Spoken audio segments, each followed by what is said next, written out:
Hey everyone, welcome to Dirtying the Frame. We can tell we're in a little bit of a different frame, but we're still in our home studio.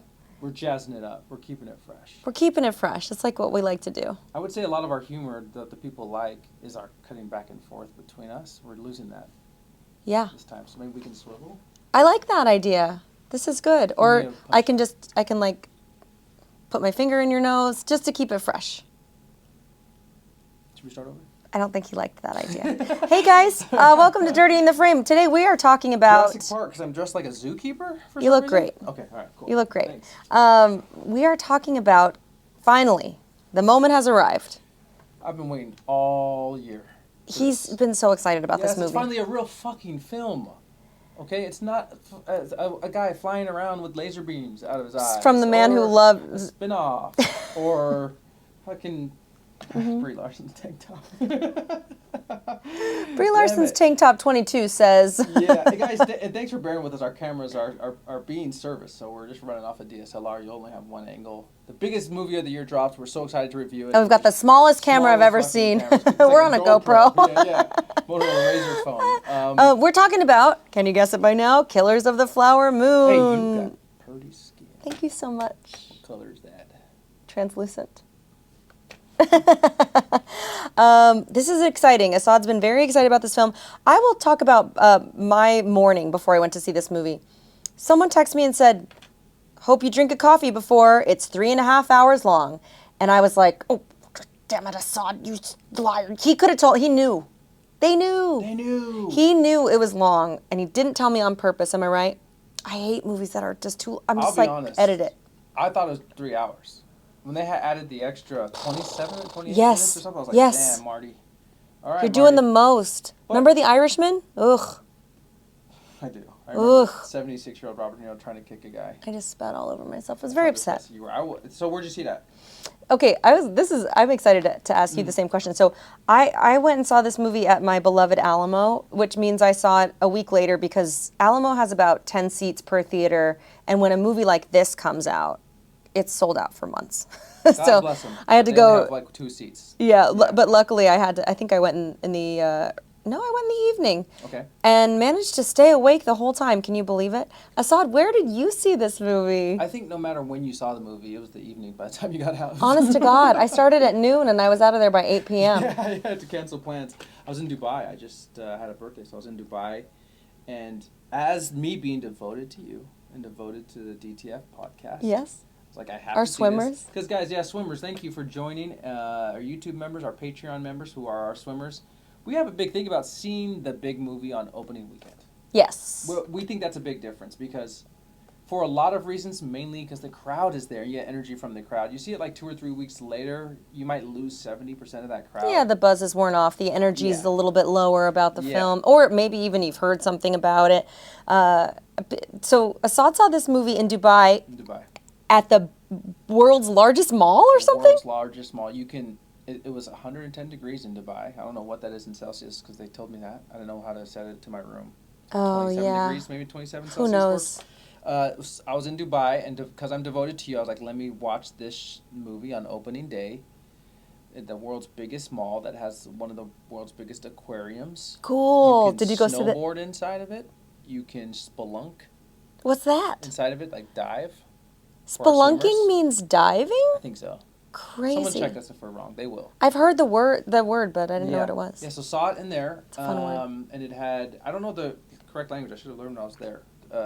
Yeah. At the bottom. It was still in English, but it had the subtitles at the bottom. And I was the only non-Dubai person, Emirates Super person cool. there. But yeah, if you want some like sesame seeds on your popcorn, you can do that over in Dubai. Did you get anything cool as a snack, or did you just go normal? Yeah, they hand out Lamborghinis in Dubai. It's just like, yeah. Amazing. No wonder it's so expensive to go there. Yeah, I got you a camel. Thank you so much. Yeah, it died in transit. Oh, well, that took a really big, that was like such an emotional roller coaster for me. Can we start again? I don't want to. I apologize. Well, my beloved Alamo probably isn't as cool. They didn't offer me sesame seeds on my popcorn, but I did have a vodka martini. So. Oh. So I guess Sarah's doing okay. I thought the DTF pod was about Gummy Rating. Well, I knew I was like 3.5 hours. I'll fall asleep if I eat a gummy on this movie. Wouldn't you fall asleep on Vodka martini? After 3, I did. Oh, okay. But that's a story for another pod. Okay, so let's jump into it we're not starting with trailer trash because we're saving that for the end. Yeah. We're going to go Logline. So hopefully some of you have seen this movie or maybe even read the book. I did not read the book. And I guess before we get into this, I did want to kind of give a little precursor of saying my review of this film is strictly, from an entertainment purpose standpoint. I know I'm a white person, I'm a white woman, I have a lot of privilege, and I don't particularly probably am not the person to be talking about these people's stories, but purely from an entertainment standpoint, from watching a movie, just my thoughts on it. I would also, I don't know like how it's being received, but yeah, I just wanted to kind of say that first, and I hope that this is a very triggering movie, and I hope that this podcast isn't triggering for anybody. It talks about a lot of, really delicate things that are still happening today. It's important just to mention that when something is this insider baseball, which is a very Caucasian term to address an indigenous film movie, but like when something is this close to a specific culture, to have people that don't represent the culture giving harsh critique on it or like deep diving, there's always going to be a sense of like, we don't have a connection to the source material. At all. So this is just two bozos who love going to the movie theaters and love good films. Yeah. Talking about their love for it. Yeah. Totally. Yeah. Agree. So just now that that's out of the way, we'll get to the logline. But okay. When oil is discovered in 1920s Oklahoma under Osage Nation land, the Osage people are murdered one by one until the FBI steps in to unravel the mystery. That logline makes it sound like a white savior movie, right? The FBI steps in to save the world. Detective it's like John Adams. Yeah, and where are they now when all these women are still going missing? Geez, yeah, right. Like Pocahontas was about. John Smith. Yeah. Okay, That guy say Pocahontas too, right? Oh, yeah. Mm-hmm. Yeah. Cool. J. Edgar Hoover just went in and grabbed her. Married her, actually, too. Okay, so first thoughts. I will preface this by saying I have purposefully not told Asaad what I thought about this movie. We haven't talked about it, guys. On purpose because I'm so interested to see if he thought that I actually liked this movie or not. We haven't talked. Usually, we talk about just a little bit. Oh yeah, usually we'll kind of at all, except for Sarah saying how much she likes saying, "You got pretty skin." I really like it when you say that to me. Yeah. We haven't talked to each I'll other tell about it at all. Damn it, I couldn't land the joke because I don't have one. Esthetician? Is that someone who does facials? Yeah, I'll tell my esthetician. Let's run it back in the normal time. Okay, go ahead. Except for when Sarah says, "You got pretty skin." Yeah. I like it when he tells me that. I'll tell my esthetician you think so. That's natural? You look like you're giving birth. I felt like it. I felt like it's weird being this close to you on the pod. I know. You're stop real. touching me. It's so weird. Okay, right. Okay, so... I know I'm a man. I can do this. So right. My fault. No, you have to be a white man. Then you have the privilege to just grab me and take whatever you want. Oh, I hate not being white. So the reason that I was so excited to... This is just not my kind of movie. Oh, wait. Before you go into that, I'm very sorry. I think we add on first thoughts. Maybe it's just this time. One word. I know, I'm putting you really on the spot. All right. I got my word. And then we'll go into first thoughts. Okay. Before we get into that, I do want to say why I was like, I was not excited by any of the trailers. I didn't think it looked good. And then when someone hit me with 3.5 hours, I have not liked a movie that's been over 2 hours, I don't think, ever. It just pisses me off. I'm like, edit, dude. Like, you're not that great. The chutzpah that you have to have, that you have to have. Stamina? Yes, just to be I think like. The Bear season 2 was like 3 hours. That's what I'm saying. It's like, what are we doing here that you think you have the right to make your movie that long? It's that good of a film. It has to be 3.5 hours long. Yeah. Okay, so my first word is, you go first. Go. What's your word? What's my first word? I should have been thinking about it when I asked you. Okay, I'll ask because I was. My first word was surprising. Okay. All right, cool. Should I give my first word or should you go into your first thoughts? Go ahead. We need to format this show better, guys. We're in like show 20. You just threw it at us. Let's go. I know, first word. What's your first word? Or one word. Fatiguing. Yeah. Yeah, I think yeah. Guys. Yeah. All right. I'm very interested by this. I'm nervous. Can you tell? I'm nervous. All right. My first thoughts. I'm now I'm starting to, okay. Okay. So the reason that I was so excited to see this movie, on purpose because I'm so interested to see if he thought that I actually liked this movie or not. It just pisses me off. I'm like, edit, dude. Like, you're not that great. The chutzpah that you have to have, that you have to have. I'm very interested by this.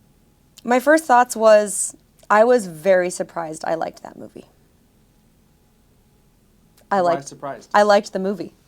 Why? I thought for 3.5 hours I was like, this is going to be boring. I'm going to not be able to follow the story because it'll get too convoluted.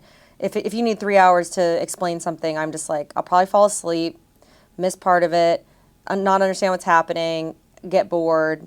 I wasn't bored for 1 minute in that 3 hours and 27 minutes. I didn't get tired. I didn't get bored. I was just sitting there. I was Why do you think that was? good filmmaking. Yeah. Yeah. That's my first thoughts. I'm starting to think Asaad didn't like the movie. If you guys go to see as many movies as we do, which no one does, we're like probably in the 3%. It's probably the only thing we're in the 3% of. Oh yeah, it's my biggest accomplishment. It's fair to say the quality of movies maybe hasn't gone down over the last like 5-10 years because all the talent's going to TV. Mm-hmm. But it's harder to find good movies. Every year it's harder to find a good film, and the quality of filmmaking goes down because of streaming platforms, because of the success of TV. And I say that to say, once you see a movie that actually has careful, detailed, and masterful filmmaking, nowadays, for me, it jumps off the screen. Where I'm like, whoa, I forgot what a really detailed film and a well-directed film feels like. Because I see so much bullshit. Right, and would you say, not to get us too far off track, but I would say that's because there's so much content. Like, we're inundated with content, so it's hard to find the good stuff, you know? That, and I just don't think they're making a lot of good movies nowadays. Okay. It's just different because TV is so successful. All of the talent is going to TV. You know, like we used to live in a world where the good actors just did films. The good directors just did films. The good writers just did films, you know?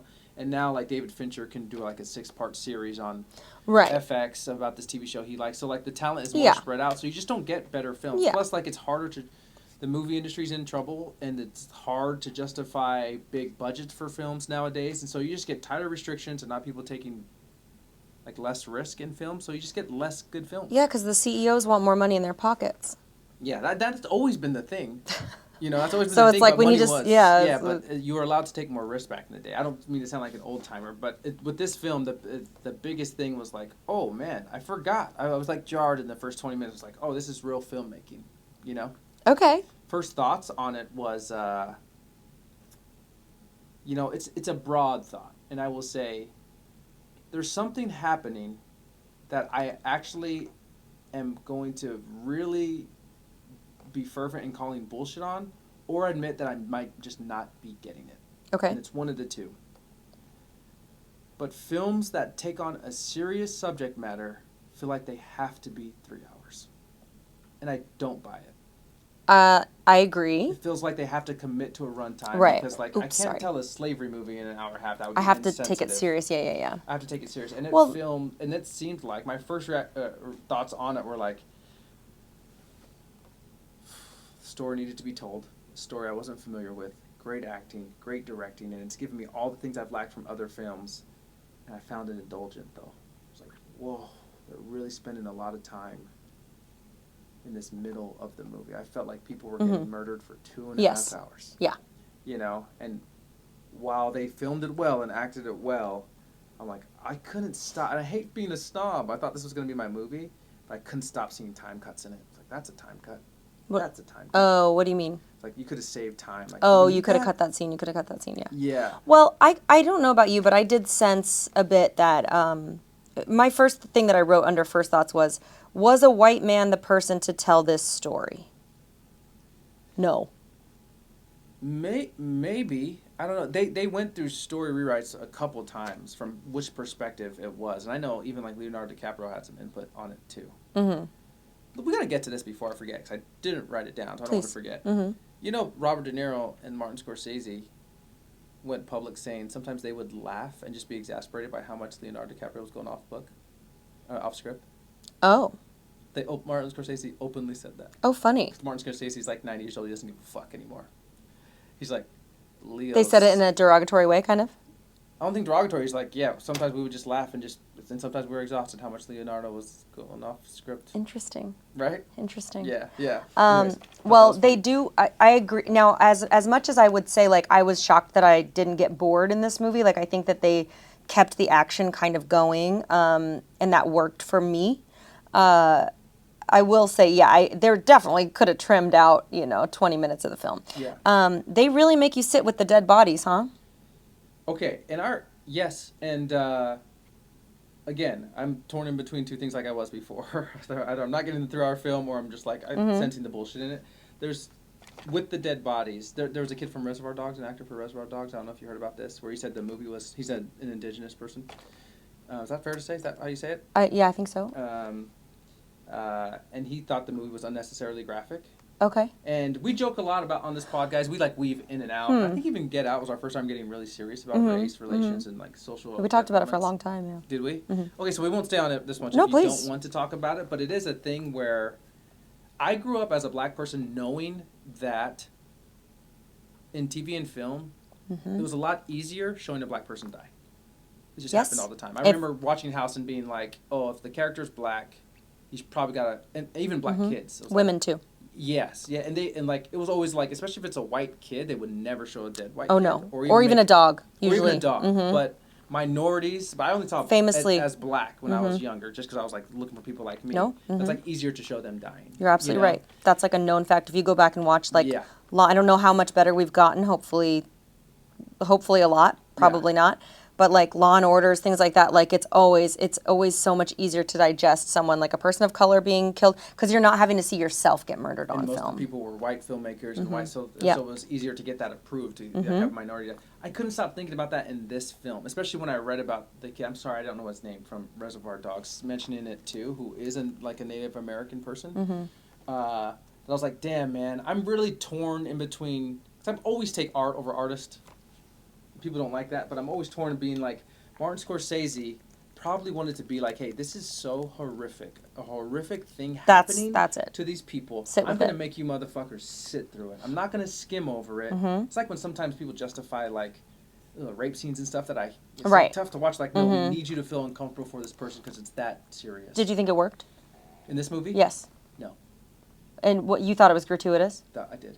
I thought. But in history, it was gratuitous, Right. It was, well, that's the thing, right? Like, I thought it worked because of that. I was like, well, they're really making you sit with us, and they're not just being like, okay, on to the fun part of the story where Leo's gonna get too drunk. Yeah. It was like, okay, it was maybe a little bit like, all right, we get it, Marty, you're a big hero, like, you said he's like 90, so I probably won't have to worry about getting cast in a film with him, right? Offending him. Well, that's him calling you right now. Marty, hello, my favorite director. He wants you to play an indigenous person. I'm in. But I will say, like, yeah, it did feel a little like, pointed. But I agree with it. I think it was a good choice to not skim over the. Again, like I have a lot of feelings about film, but I will openly admit I'm on the fence about something like this. I don't know if someone who purposely dodges like slave movies and black struggle films, as I call them, like, I don't know if I could have sat through a movie of 3 hours of people that look like me being killed like that. You know what? I do know. I couldn't have. I would have felt a real way about it. But the thing is like, I always try to protect the art. It's just kind of tricky. In this film, it's kind of tricky. I'd like that he's making us sit in the comfortability of it. Right. There's a lot of like films I see on like perspective from a female that I feel uncomfortable, and when I'm feeling uncomfortable, I'm like, oh, that means I'm supposed to be watching this. Yeah. I'm not supposed to feel comfortable because women don't feel comfortable in this situation. Well, and that's my question, right? Like, I think he did that to make people like me uncomfortable watching it. If it worked for you, it worked. You know what I mean? Yeah. But then I also can see your perspective where you're like, if that's, I don't know. I guess they were women, so there is that, and seeing them kind of like in various states of like undress and things, just like it's uncomfortable. But it wasn't even that kind of movie. But when they had those moments, they really made you kind of sit with it. Yeah. My next first thought was, so about first maybe 10, 15 minutes of this movie, I was like, Leonardo DiCaprio's face is so famous and so recognizable. I am not going to be able to get lost in this character or this movie because he's too famous for this part. I changed my tune. Ernest Burkhart. I changed my That was fucking not Leonardo DiCaprio. tune. That was Ernest Burkhart. I changed my tune halfway, not even halfway through, but yeah, 15, 20 minutes in, I was like, he was so phenomenal. I was able to get lost in his character, and I just sat there and I thought to myself, like, how does someone who's been so famous for so long and who's been like, and so rich for so long, right? Like this man, we only see him on yachts with 20-year-old supermodels, like just like living his best life. How does he know how a normal person talks? You know, how does he know how a normal person acts in a scenario? You know, like, but I in saying this opinion to a couple of other people, I didn't realize apparently Leonardo DiCaprio is famously quite, you know, really gets into his roles and like, and is a little bit quirky and maybe a little bit off his rocker, which maybe makes him a phenomenal actor. But his performance in this, I'm like, give him, I don't know if this is a problematic movie. It might very well be. But give him all the awards from where I'm sitting. I think he played such a dynamic character too. He was dumb. Well, that's the thing, right? Yeah. He played dumb Dynamic, so well. dumb character, but that's yeah. the thing is like I mean, I don't want to like jump into too much of the film, but it's like if he was doing these horrible things, but he really did love his family. And so like that part of it doesn't make any sense to a normal like smart human being, but I'm gonna put a pin in that because I have a question for you Okay. about that. But no, keep going. I'm just like I want to revisit that. Yeah. Did he love his family? Yeah. Mm-hmm. I mean, I thought it was I thought he did a phenomenal job of acting. Can you give in us it, a yeah. breakdown of the movie really quick, like not the log line, but just Yeah, like kind of what happens in it. So the people, in case people are Right. So and stop me because you know I'm terrible with my memory. But yeah, I mean Leonardo DiCaprio is fresh out of the army. I don't know what war was going on at that time. But fresh out of the army, and he goes to live on Osage land with his uncle, who is played by Robert De Niro. Do you want to take over? You have something good there? Or? Ooh, I have the book. Okay. I don't know if that's I'll just keep telling it. It's. But it might I think I pretty much have the grasp on it. Okay. So he Osage are the like most wealthy people on Earth at this point because they were these indigenous people who found oil on their land and struck a deal with the American government to get royalty fees on any kind of like oil that they sold. So they were very, very wealthy, and they had all this land that was just making them more and more money. And so you could get work as a white person back then, like as a driver for them, as a maid for them, a cook. And Leonardo DiCaprio's uncle, Robert De Niro, lives on this land as just like a cattle farmer. So he's like living in peace with the Osage people. He's a white person, but he's like, they kind of are all, and he's seeing like white people are starting to marry the Osage people, and basically he tells Leo, like, get in with some of these people, and if you can marry them, then when they die, because they don't live as long as us or something, like their health is bad, that you can inherit the money, or like you can get in on some of this wealth. And that's kind of what these white people have been doing, is trying to kind of weasel their ways in, get married so that they can make or steal some of this money, or kind of like get in on some of the wealth. Yeah, you did a good. Thank you for that. That's a good recap. And it's such an interesting story. This is like one of those, the truth is always stranger than fiction. These indigenous people were pushed to this part of land, and then oil was there. Amazing. And then they struck it rich. Amazing. And suck it. Yeah, exactly. And then I mean, just like, and it's really sick. We all know how sick American history is, you know. But like, and then were murdered for their wealth on a place they were pushed to that they discovered oil. You know? And not to mention that, but like because of the restrictions they had, they didn't have all this money. They were rich. They were wealthy. It was doled out to them from the white man, so they didn't even really have like full access to it. That was one thing. You had to make a case for it. Yeah. To have your money to these people that was rightfully theirs. You know? It was their money to spend however they want, but they had to go and say like, oh, it's almost like, you know, being a kept man. And if I was the sugar mama, you'd have to come to me and be like, I want to buy these shoes. Is that okay? Do that, right, for you? Mm-hmm. Yeah. And I'm like, well, what have you done for mama lately? Give mama some sugar. It felt weird saying it. I'm sorry. Do you feel harassed? Yeah, it was. Yeah. But you understand. So that was kind of the idea. And they show that at the beginning. They have to go in and be like, you know, they're like, oh, well, you spent all this money on steaks. Like, did you really need to buy steaks for dinner? Like, maybe, you know, take it easy. And they're just sitting there kind of like, okay, cool. Also worth mentioning, not as famous as Leo, but Lily Gladstone who plays the lead in it. Did she work for you? I thought she was phenomenal. I thought she acted really well. Her character was weird, like she had to be kind of stoic, but in some of those like tighter scenes and those like scenes with her and Leo, like I'm like you're a great actor. I think she's a really good actor. I can't believe it took, I don't know how many minutes are we in on this pod. How many minutes are we in? Probably like 15. 15? 30. Are we really? I stopped it late, so I mean I started it late, so 13, right? Okay. More than that, but as I started it late. No, I'm just saying it's criminal that it took us this long to talk mention her. So you agree? I have so many things about her. I could probably do 2 pods on her, but like she's with Kai's agent. No kidding. And she did a movie with my friend Hell yeah. Ray. Yeah. So cool. They a couple things, just addressing what you did.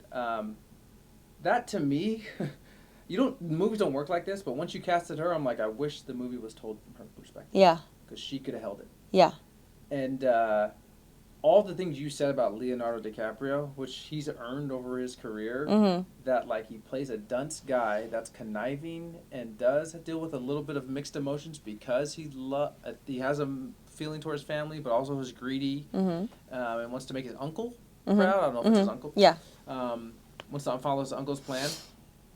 Leonardo comes into this movie with, 40 years of expertise, and this lady not only holds it with him, it's like she kind of takes over some of these scenes, man. She's a force. Where Leo's in it.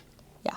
You know? Yes. She kind of takes over some of these scenes where it's like, whoa. And it's because of the dynamic of their characters, but it's because she's like the almost the alpha in there. You know, when they're courting each other. She's the one with the power. She's still. She's the one who's has to be composed because he's kind of this drunk idiot. That's kind of like you and me. I'm the drunk idiot, and you're the one who has to be composed. Make sure I'm okay. Yeah. No, but I was. Go ahead. I'm so glad that we touched on it. I think she was a force. She was a force for sure. The acting in this was. Yeah, and pretty much top notch. Because yeah. Everybody was good. Brendan Fraser. But everybody was good. But it's so hard for me, who's acted lightly, like very lightly, right, in our stuff.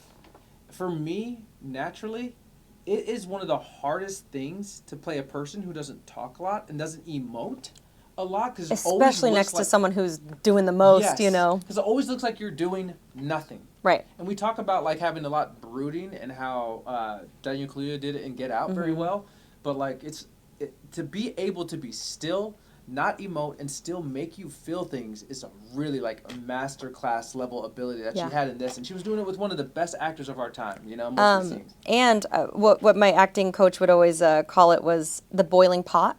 So you want to be a lid of boiling water, and you never want that lid to boil over. Like it's way more interesting to watch. Will it? Oh, will it? Yeah. Is it gonna? Oh, it got really high. Is it gonna boil over? That was her. Like you can see the emotions bubbling under the surface, but you don't see anything over the top. Yeah. And I mean, great point to say. Like, let's see, how many? She's got some credits, but like, yeah, she's got some credits, but you know. I don't think she's led a film like that. And she was in First Cow. Did you know? Oh, shit. But Chief Factor's wife, so who knows how big of a role that was. And this is a tough thing to talk about. We try to be really transparent, and sometimes that verges on like complicated race issues on the pod. And thank you guys for being like a safe space for us to land, hopefully, when we do talk about it, because we can be clumsy about it, and we apologize if we are sometimes. But because people haven't been afforded opportunities historically in film, it ends up being hard to cast them now. Well, that's what I was going to say, right? So Leo's done led huge blockbuster movies his whole life. Like this is what you were saying earlier.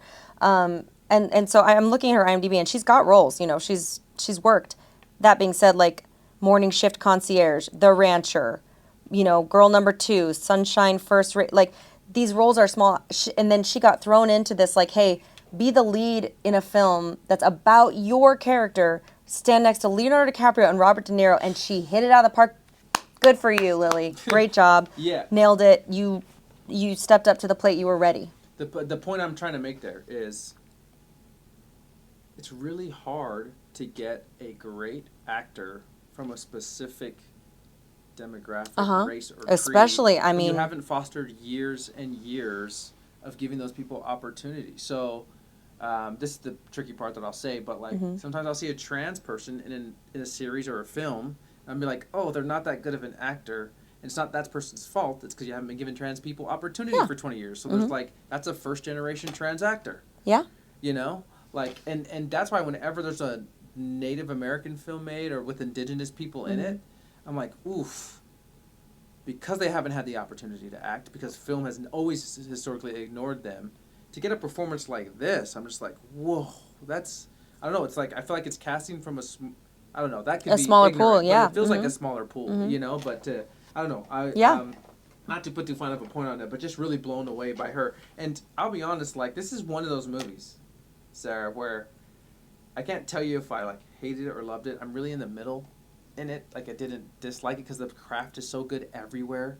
You know, the set design, the actors, the directing, the writing, it's so good everywhere. Yeah. It's one of those things where it's like, I don't know, like, you can't shove all of your favorite food ingredients at the same time into your mouth and it's going to taste good automatically.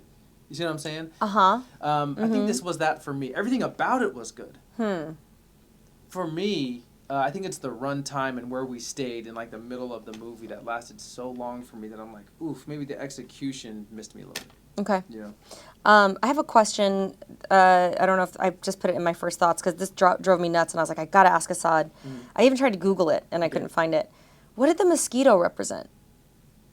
There's like 2 or 3 times in the third act that they really make a meal of Leo's character kind of like hitting these mosquitoes off of him. And I was like, does it represent? And then I was like, well, trying to Google it because I thought maybe it was like a subtle sign of showing like that malaria got him in the end or something. Yeah. I don't know. I'm not sure. Yeah, I did. Or if it was like a nagging. That's kind of my first thought once you brought it up. And they must have CGI'd this mosquito. I mean, it was for a point, unless it was just a choice that Leo made of being like, you know, he was so under stress, like so stressed and like, and everything was kind of getting to him. Yeah. You know, it could have certainly been that. I'm not sure. Okay. Are you ready to move on to the next category of Rose and Thorn, or do you have any more first thoughts? No, let's do it. Rose and Thorn. My rose was, I think you can't get any better than this. You get to see in this film, worth the price of admission, worth the 3 hours, Robert De Niro spanks Leonardo DiCaprio. He gets spanked with a paddle, and you get to see it on film, and I think, now this is pure cinema. Yeah. Oh, did you notice Josh Close was in that scene? I didn't. He was? You know who I'm talking about? Yeah, I do. 1, 2, 3, you please. Yeah, he was. Yeah, he was in that whole scene where, anyway, one of my acting class friends. Yeah, I don't. He got feel spanked. like that's like a weird deep corner of the internet, a porn category. Oh, totally. I mean, we've all been waiting. The moment we've all been waiting for. It was when it happened. I'll admit, I did roll my eyes a bit. I was like, all right, this is a little silly and like goofy, like maybe not necessary. But I did choose it as my rose because I was like, when in movies are you ever going to get to see De Niro spanks DiCaprio? I would love to see that written physically on the script. Spanks DiCaprio. Yeah. And then like Robert De Niro, class act, probably 70 years old. Yeah. Who knows? I would like him just like asking Martin Scorsese, them have a full adult conversation. Like, do you want me to just like? Yeah, what's the angle of the paddle? And like, Leo, how hard is acceptable? Is this okay? Like, you know, I need your consent. Like, you can go a little harder. You can go a little harder. What was your rose? I hope you dig this. You might hate it. It was me relinquishing, surrendering. I know how someone who's been in jail for 40 years just like gives themselves up to God. I finally relinquished and finally accepted Jesse Plemons is fucking phenomenal, man. Oh, yeah. Holy shit. He is so... And I just like... He doesn't come into the third act, and when he does, you're just like... What his stillness hell? And the way he delivers line, you're just and like... I've been in denial because just the aesthetic-wise, I'm yeah, so we shallow. joke about him like, looking like Matt Damon. Him every once in a while, I'm like, oh, I don't love him in the screen. And I'm just like... My rose is like finally admitting... How many times am I going to see Jesse Plemons pop up in a film and he's just going to crush it before I admit that he's just one of our finest actors?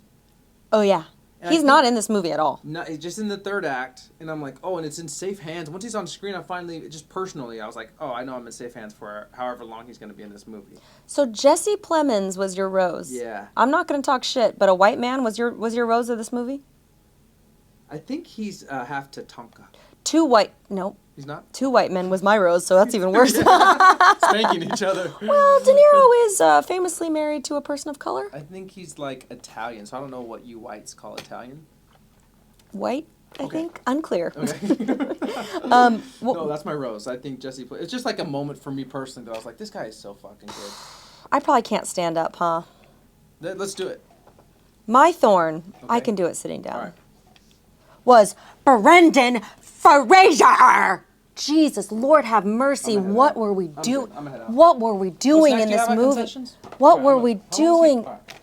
It was like someone invited freaking Bugs Bunny to be in this movie. It was embarrassing. It was uncomfortable. He was overacting like no one has overacted. He was in a multicam. He was on Will and Grace acting as a lawyer, and they CGI'd him into this movie. What happened? How did that happen?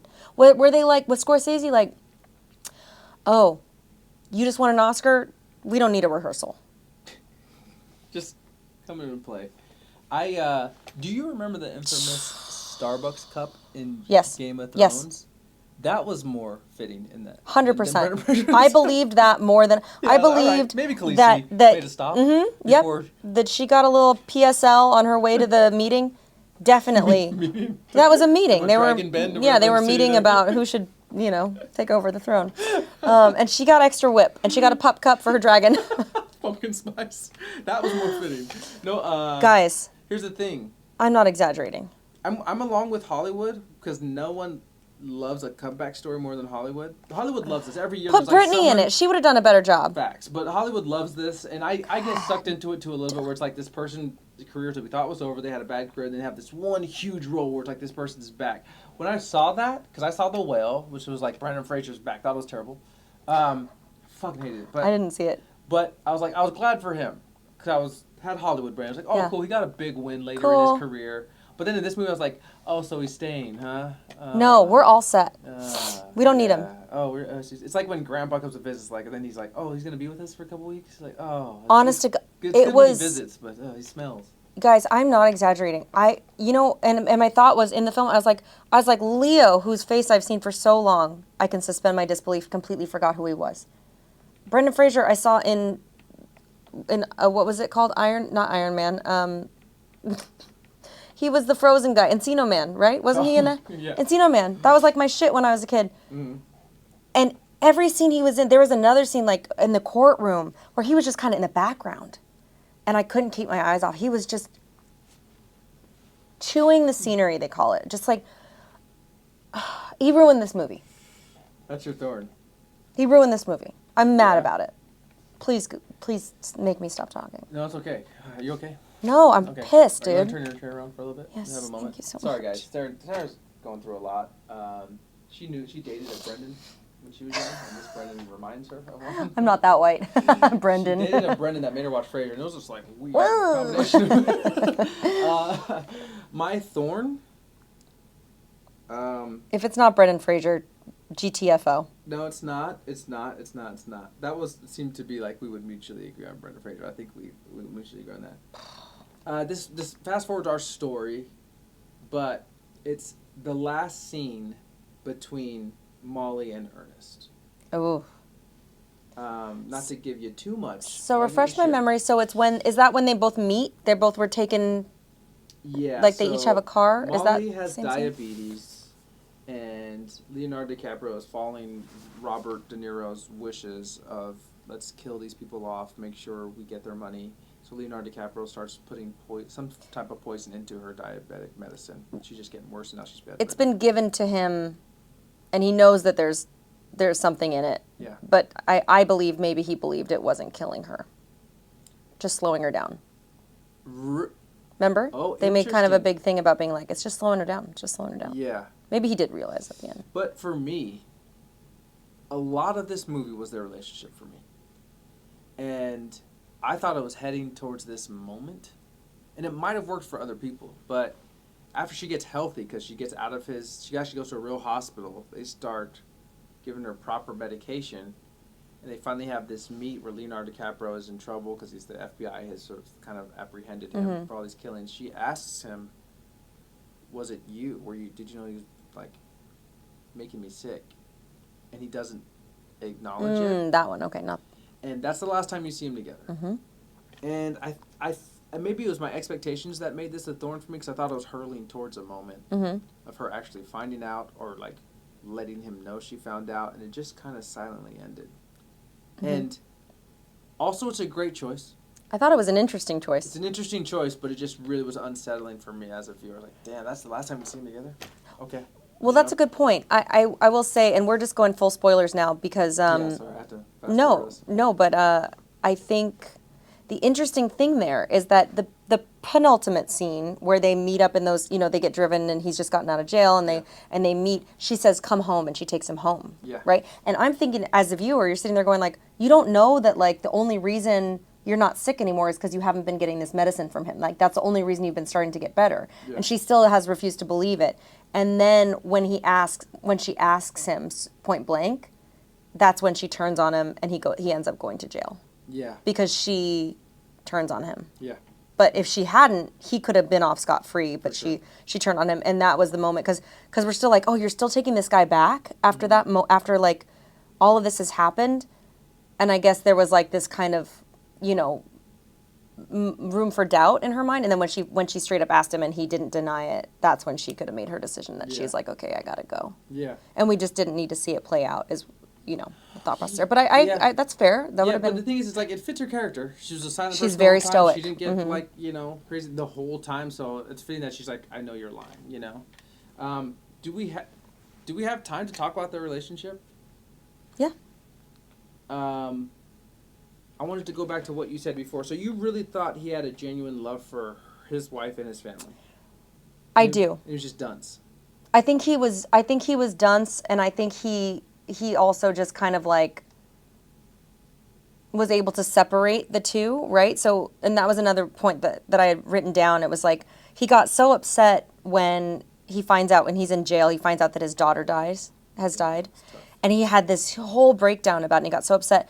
And so did even Robert De Niro to some extent, even though his was probably a little bit more put on. I think that it was interesting because I'm like, he got so upset that his daughter died when really, like, had his plan continued, she would have died eventually anyways. Like, everyone would have died. But I think in his mind, he was able to be like, oh, well, we'll keep it separate. Like, we're killing off the rest of them, but not my people.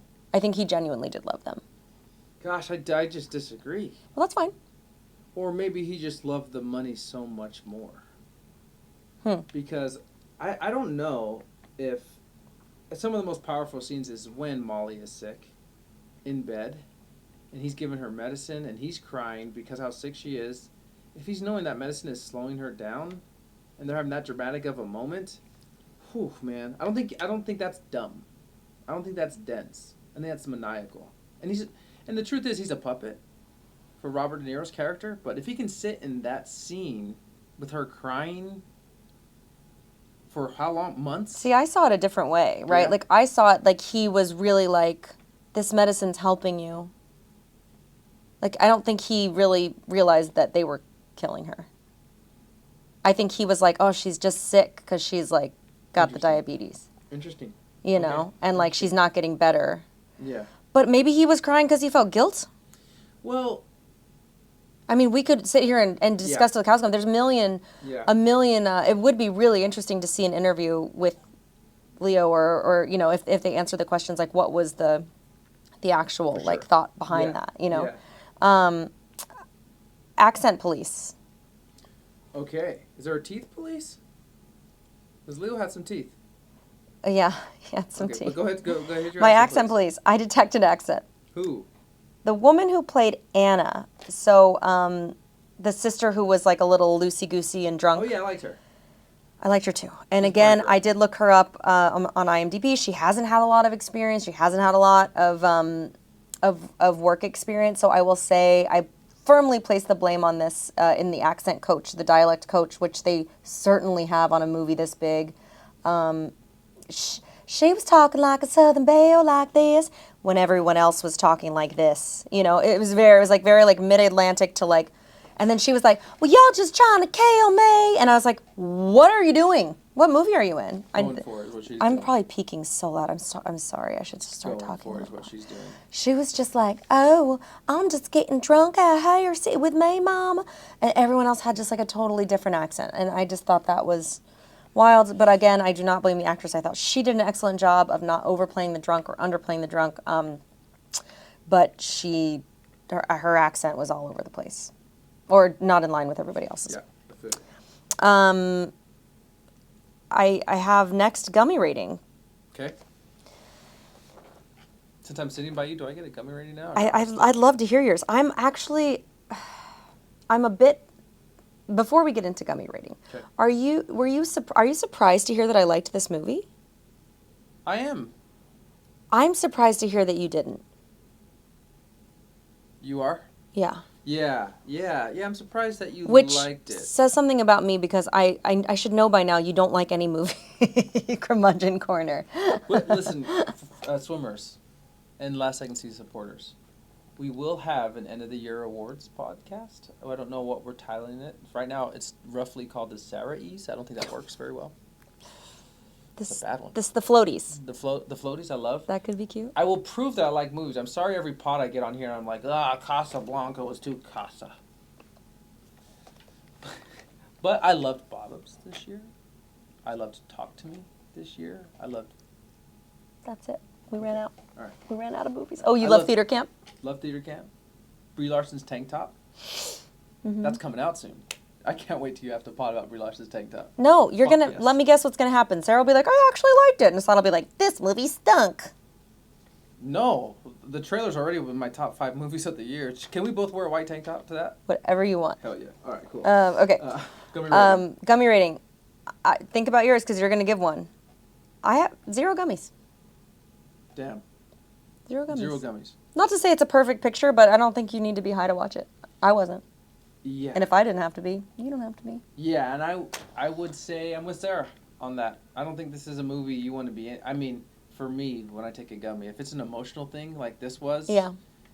it gets worse. You just start crying. So I'm with you. I think It's not shrooms you're gloss taking, over. it's- But still, even weed will make me like, oh.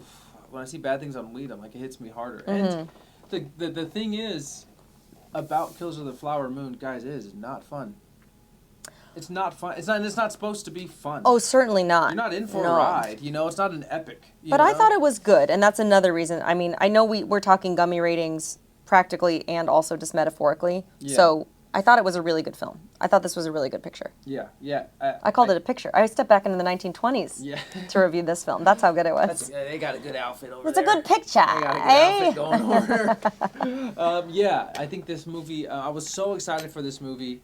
For some reason, even though I might have not liked it as much as you, which is maybe apparent, I didn't feel Shocking. cheated by it, though. Okay. Because I still feel like it gave me a lot. I got Yeah. to see Robert De Niro and Leonardo DiCaprio act together and share a scene for like 3 hours. Lots of scenes, yeah. Got a new And surprising actor I didn't know about with Lily Gladstone. And Got I thought fucking crushed. De Niro, like, to be honest, since, what's the movie that you really like, The Assistant or The something? Assistant. Is that what it's called? Yeah. That's not what it's Intern. called. The Intern. And I thought I really liked what he did in that Yeah, movie. hell Like, yeah. to be honest, like, he was just played like a normal guy. But, like, I know, don't cancel me here. But, like, I haven't seen him in a ton of stuff. Like, his classic stuff kind of all happened before I was a twinkle in my father's eye or whatever they say. He was really good in this movie, and he wasn't doing the classic, like, Italian mob boss kind of like what he's played in a lot of things. Yeah. He was playing an old Southern, a little, like, frail, a little, like, schmoozy guy, and I thought he did such a good job. He's great. Hot take, Robert. I know, but I'm just saying, like, he was playing a little bit different, I thought, a different role than I've seen him in. Yeah, and you know what's, when male actors age, I think, will you Google his age for me? It's tough for male actors I'll just text him. Take on...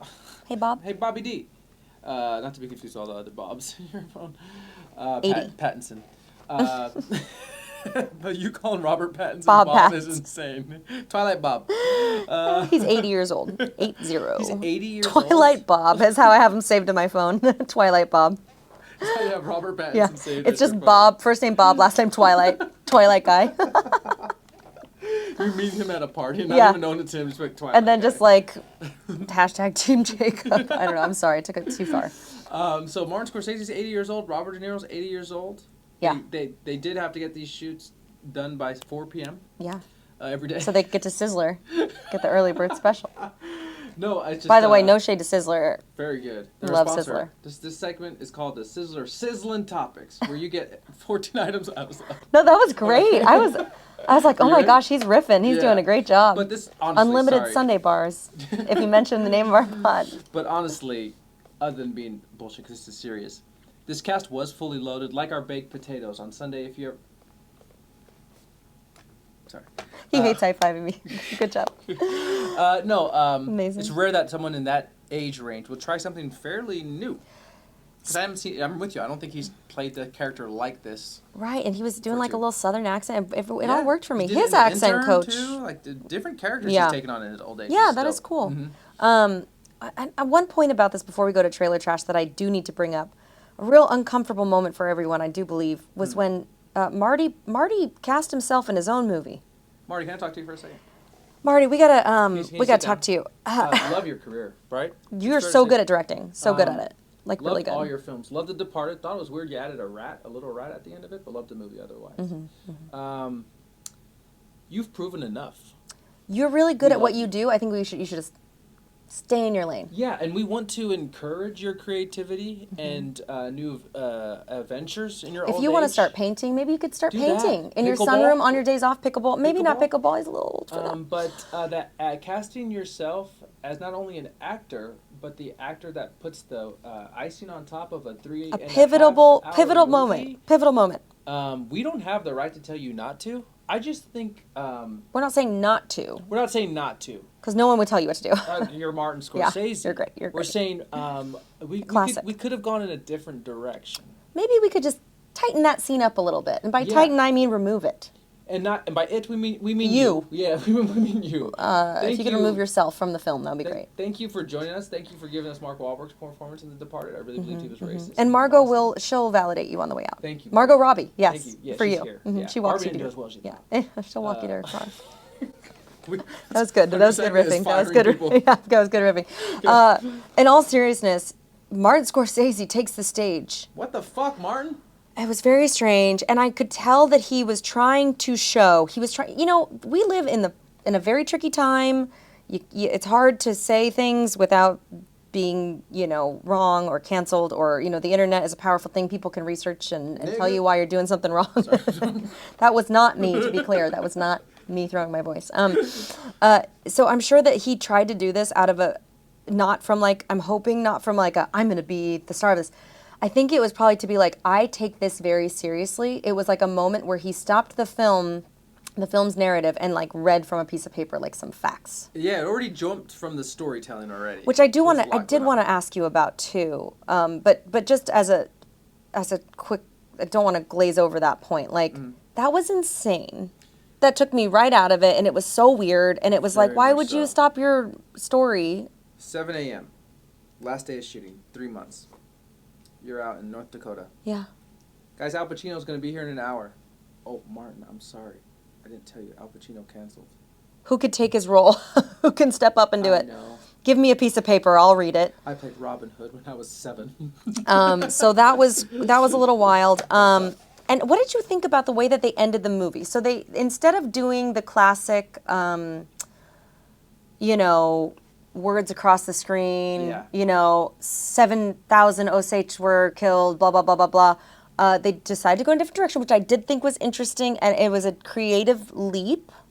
They decided to do like a 1920s scripted radio show to like wrap it up, to tell the story as if they were telling a scripted story about the real story that had happened, like telling about the deaths or whatever. To say, to give like an example, it would be like listening to a true crime podcast, basically. So like, but in the 1920s. What did you think about that? Because I was on the fence. I didn't think it worked, but then I also thought, well, it was an interesting alternative as a way, as opposed to doing the words on the screen. I think we're right in the same boat on this. I think we talked about it when Creed 3 Oh, in the last like boxing scene when he took a really big risk. I think for me personally, similar to what you're saying, whenever film has been doing something for so long, I really appreciate when someone has the guts to try to revamp it or do something different. Yeah. And I end up with something like this appreciating the attempt more than the execution. Okay. Even if it didn't land for me. Yeah, it I'm was like, a little I actually weird. appreciate what they're trying to do there. It didn't work for me, but I really appreciate that you tried to do something a little bit different from one of the best directors ever. Yes. You know, that's cool that he's still innovating. You know. And I will say, like, it does bring me back to go. It does when they do the silent screen with just the words on the screen telling you how many people died, how many people are unrecovered. Like, that does make you think, like, it does really sit there when you have to sit there in the silence of a movie theater and read these facts. It does really land. So it is hard to be like, good job doing something different, but maybe the other thing would have been better, you know? 2 questions really quick. Is Leonardo DiCaprio finally not hot Yes. for you? Uh-huh. Oh, it's been a while. You said that like it's been a while. Oh, yeah. Okay. Yeah. All right, not hot. Since when, like, Don't Look Up? Your man's not Before? hot. Your man's not hot. Since Don't Look Up? Before that. Once Upon a Time in Hollywood, not hot? Yeah, not hot. Oh, you'll have to tell me when the last time you I don't know. Yeah, it's a good question. Okay. Maybe like back, what was that Michelle Williams movie he did where he like had to get out of this crazy island and his wife was dead? Sugar Island. Maybe like around that time. That's when he abandoned the hot. Okay. Well, he got. All right. Okay, Second question. The last one is he now our elder statesman? Like, do you think he'll be in films doing the Robert De Niro role and someone like the guy who played Elvis, was it Austin Butler, yeah. Austin Butler will be the young person. Do you think that's going to like... I don't know. It's an interesting question because I don't think that we have movie stars anymore like we used to. We don't, yeah, because so I don't, more spread out now. So I think it's like Leo's still the only like... He's one of the last movie stars. He's one of a dying breed. So it's not like there's another movie star to come along and be the younger movie star. Yeah. Because we don't really have that anymore. Yeah, it's less special because of the evolution. Like, it's like flying on a plane. It used to be like, our parents were like, you had to dress up to go in. Honestly, yeah, when I was young. Yeah, totally. But yeah, you're right because of this. But to answer your question, yes, I do think we will see that in his time. You know, Timothée Chalamet and him, you know, kicking it sick on a beach somewhere and him giving him some old man advice. Okay, trailer trash. I got some new trailers, so I was excited. I don't know if you remember if yours were all not in English. They're all Hindi. All Hindi trailers. No, they weren't. Seriously. Cool. Yeah, so Anything cool? Oh, yeah, Mabak. No, let's not do that. Let's not ever do that. Why would you do that? I don't know. Doesn't feel great about it. Okay. Oh, so I'll take the reins here on the trailer trash. He's just, turn around. Just turn around real quick. Just for a couple minutes. You're in timeout. You're in timeout. You try to make jokes and they're not funny. Okay. Most excited to see. I've got an honorable mention for this too. So there's 2 new movies I'm excited to see. The Iron Claw. Have you seen? Ooh, you gotta watch this. You're gonna be excited. It's a wrestling movie. Oh, I have seen like stills from the trailer. Okay. Ooh. Who's the main actor? Zac Efron's Juice. I'm gonna head out. What do you call that stuff? Steroids? Steroids. I'm gonna head out. I know. Did they validate here, you said? Yeah, Margot Robbie will not escort you to your car, but only Marty. Okay. So here's the thing. Zac Efron being the lead of this film is one whole ass reason not to go see it, right? Like, this man is not an actor. He's not a good actor. I don't know why they would put him in it. I think it's just because he was willing to, like, do steroids for the role, honestly. Like, he was huge. Huge. Jack Efron. Oh, it's not Zac Efron. It's his brother, Jack Efron. Six-pack Efron. Jeremy Allen White is in it. Now, would have given him the lead, but maybe they tried and the scheduling didn't work with the Bears. All I can think. I'm interested. I'm interested because Jeremy Allen White's in it. Yeah. I'm interested to see it because they did give Zac Efron a lead of a film, so maybe he shows us something. I don't think so. Yeah. But that was my most excited to see. My honorable mention of most excited to see is a movie called The Killer. Yeah. We've got Fassbender, and I'm thinking maybe we found... You know, he was on our Hollywood top 5 actors Hollywood doesn't know what to do with. Maybe we found the right spot for him. Maybe he's Next goal wins and The Killer. I will say also, and I don't know if I'm allowed to say this. Have you ever noticed that like aging white pretty actors, like male actors, start to look a little bit like older women as they age? Take a look at Michael. Okay, I'll go in timeout. Have you not noticed that? He's so pretty, and he started to look a little like... To all the aging white men in Hollywood, we know you've had it so bad. We're so sorry for saying that. I didn't want to hurt your feelings. We know you're delicate. You can't catch a break in Hollywood. And we're sorry. Or in life. You know, or in America for that. We're so sorry about that. Okay, so let me quickly... it's Fassbender and Fincher. We got 2 Fs. Yeah, man. And I'm excited to see it. We're hoping... I had never even heard or thought about this movie until I saw the preview, and I was like, ooh, this looks interesting. It looks like kind of like an old man plays Jason Bourne. With more killing. And more effeminate eyelashes. What? Who doesn't love an effeminate... You don't want to kill. This Fassbender, this seems like he's finishing the job, son. And he seems a little like he might be OCD. I'm excited. Hot take on that? Tell me. Hollywood, I know Barry was a success. I don't want any more content from killers. No more hired guns. No more assassinations. I don't want to know that person. We saw Ben Affleck do accounting and then do it at night. I don't want to see it anymore. Shit, yeah, we did. An accountant assassin. Who thought of that movie? Who greenlit that? Hilarious. These papers are making me angry. Least excited to see. Sorry, guys. The Bob Marley movie. It looks bad. So it just looks bad. Do you practice racism often, or just use it? It's like. I don't practice anymore. It's just natural at this point. Oh, cool. You know when you've practiced something so long. Okay. Like reggae is like a religion. Right? All I'm saying is, in my opinion. You're like anti-Semite. I'm sorry. Are you excited to see the Bob Marley movie, Asaad? You're busy that day? Guess what? It got pushed to February of next year due to the strike. Darn, guess we'll have to... I'm not joking. Hold our breaths for that one. But it's not due to the strike. It's literally... Due to lack of interest. No, it's the month. It's like... Black History Month? We always get a black movie in February. Well, they pushed it. It was supposed to come out. So maybe they were like, okay, well... why they pushed it to February specifically rather than, like, say, December or whatever. And also... But now it's in a different award season, so maybe they saw it because usually they release big movies like Killers of the Flower Moon, all these big movies right before the end of the year, so that it's very top of mind when award season comes around January and February. So maybe they were like, yeah, we're not going to be a contender, so we might as well push to next year. And Hollywood, another note from Asaad. A lot of good advice I'm giving Hollywood today. You're welcome, Hollywood. I think I'm smart enough to be a consultant for Hollywood, and a little creepy that he might try to sleep with you too. Oh, totally. You got the ponytail going too. Yeah, you could just put a little lower. You got great eyes. Wow. My eyes are up here. Oh yeah. So how committed are you? Did I say eyes? I meant ass. What was I gonna give advice? Oh, Hollywood. Bob Marley. Biopics. Biopic. Biopics. Sit down. Me and Sarah want to talk. We just a quick word. Was the drive-in okay? Make it okay. Not a lot of traffic, I hope. 405, right? Took 405 hours to get anywhere. Hey, love what you've been doing. Love it. The whole Elton John thing really made a shift, though. And we appreciate the swings you took with Whitney. Really, really enjoyed it. Yeah. Elvis. Because, yeah. 2 black leads. We love that. Love that. Just because someone sang music doesn't mean you need to make a movie about it, though. Right. Okay. Right. You can actually unless it's like Britney Spears or like what's another white person that we could perhaps focus on?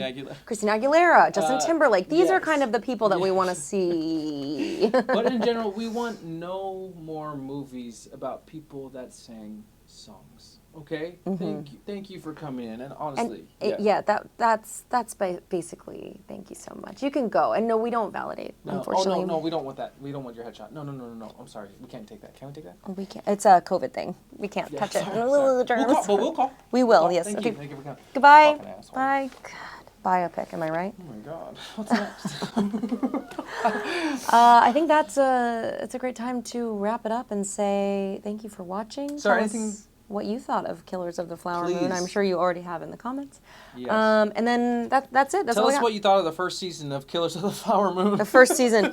Again, we will be rewatching The Bear. We keep teasing that. We haven't started yet, but we're giving you time if you want to start. You've got a couple of weeks. What else we got? That's it. And then we've got some more pods. We've got some fun new game coming out for you. Oh, Logline. Have they not seen the Logline game yet? We got a Logline game next week. Should be next week, yeah. Sarah's always wanted to be a game show host, and she really channels her inner Steve Harvey / Drew Carey. Watch this. What's the word where it's like you don't believe it? Not bad. Let's see your Steve Harvey reaction. That was my Steve Harvey. Top 5 things that are cold. I say a furnace. A furnace? We'll get some work to do. I Guys, just got thank Botox. Leave me alone. I can't make a furrowed brow. Your level's Thanks, looking Amanda. great. Thank you so much. Thanks to my Botox injector, and thank you to you all for watching, and we'll see you next week. Bye. Love you guys.